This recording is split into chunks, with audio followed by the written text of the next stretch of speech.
No Rio de Janeiro, aparentemente, né, pelas pesquisas, o bolsonarismo está isolado, o Ramagem, o grande crescimento dele foi para 13%. Né? Tem 2 semanas para a eleição. Eu queria saber se você teme, se você faz alguma análise sobre como é que está o bolsonarismo no Rio de Janeiro, na capital, em outras cidades que você esteja acompanhando. Como é que você está vendo as eleições municipais desse ano? Quais as cidades que você está acompanhando mais? Eu estou acompanhando várias, né? Mas o Rio de Janeiro, começando por ela, assim, a pesquisa mostra uma tendência, mas não é resultado final. Né? Tendência é tendência. Você trabalha com ela, né? E se ela for favorável a uma posição mais avançada, você trabalha para que essa tendência se mantenha. Né?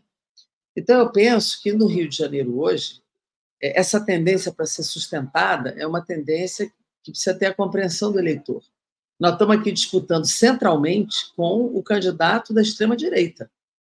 O candidato da extrema-direita, que fez a ABIN paralela, né, que cometeu crimes quando estava na ABIN. Era o cara que protegia a família de Bolsonaro em cima de todos os crimes que foram feitos. É o cara que tem relação direta com a segurança pública do Rio. E ele pega um tema da segurança, que é um tema muito sentido, e só fica neste tema e criando fake news, criando mentiras em relação à candidatura do Eduardo Paes, por exemplo, né, que é com quem ele, obviamente, está polarizando, porque está na frente. Então, a nossa responsabilidade hoje na cidade do Rio de Janeiro é impedir que esse cidadão chegue ao segundo turno, esse Ramagem.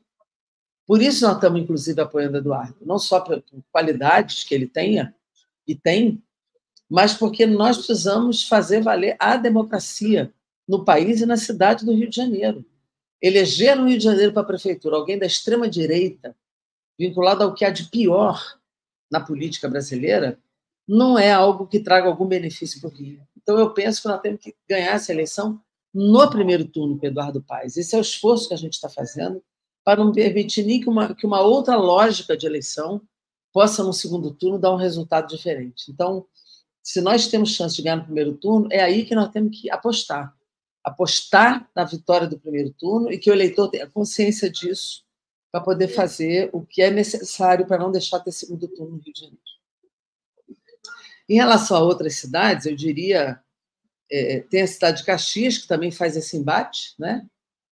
Forte. Lá nós estamos apoiando o candidato da federação, que é o Zito, e que cresce na campanha, precisa ir para o segundo turno, também é uma cidade com possibilidade de virada, é uma cidade importante da Baixada Fluminense. Né?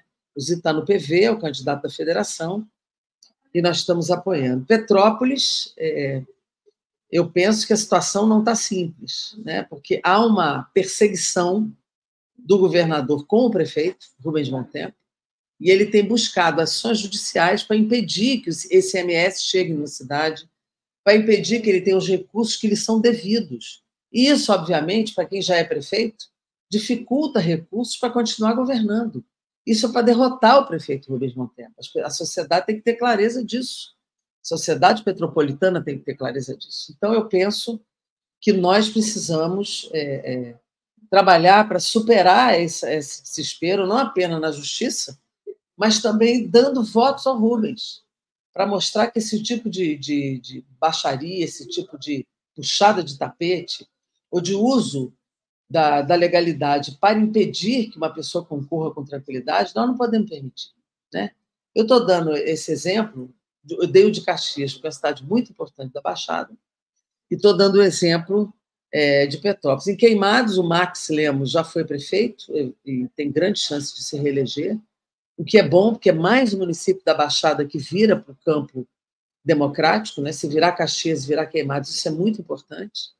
Nova Iguaçu, eu estou acompanhando mais de longe, mas a disputa lá não está simples, né? Mas é uma disputa importante ser feita, porque nós precisamos que a região metropolitana ela tenha, de fato, um campo mais democrático, mais progressista, ocupando cidades importantes.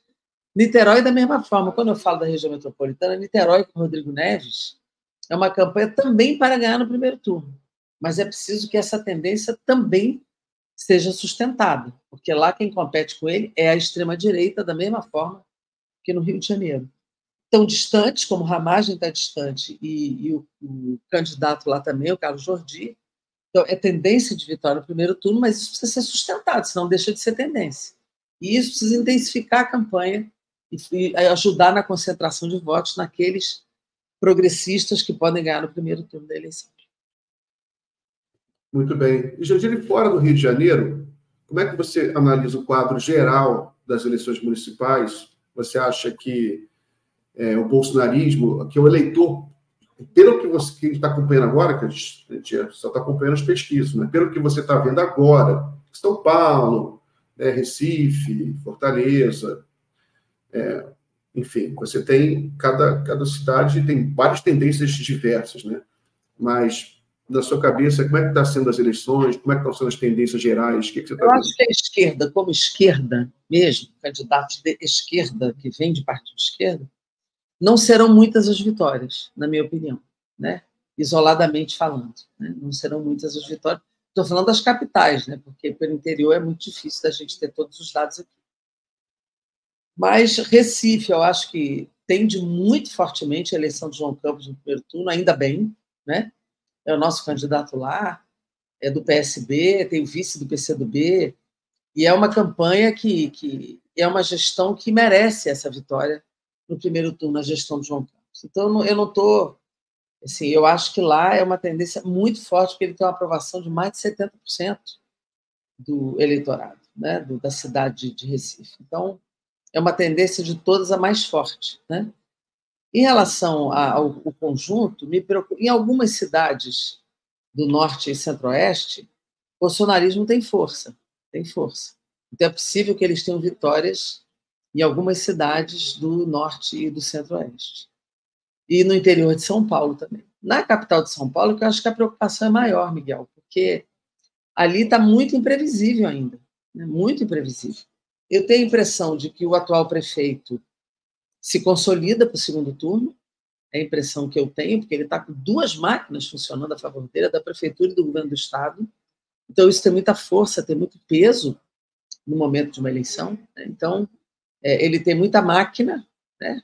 E tem como chegar no segundo turno. Eu acho que é muito importante que a gente leve o Boulos para o segundo turno para fazer essa disputa, né? O Boulos já teve em primeiro permanentemente, depois já virou segundo, já virou terceiro, já voltou para segundo, e pesquisa está em primeiro, mas é preciso que o eleitor de São Paulo, que já elegeu pessoas progressistas várias vezes, Erundina, Marta, Haddad, a gente precisa que esse eleitor se levante para levar o Boulos para o segundo turno da eleição, que aí é uma disputa polarizada, né, no sentido de campos opostos da política, e isso, de fato, pode ajudar a dar uma virada na maior cidade do país, que é o que a gente quer que aconteça. Pode encerrar.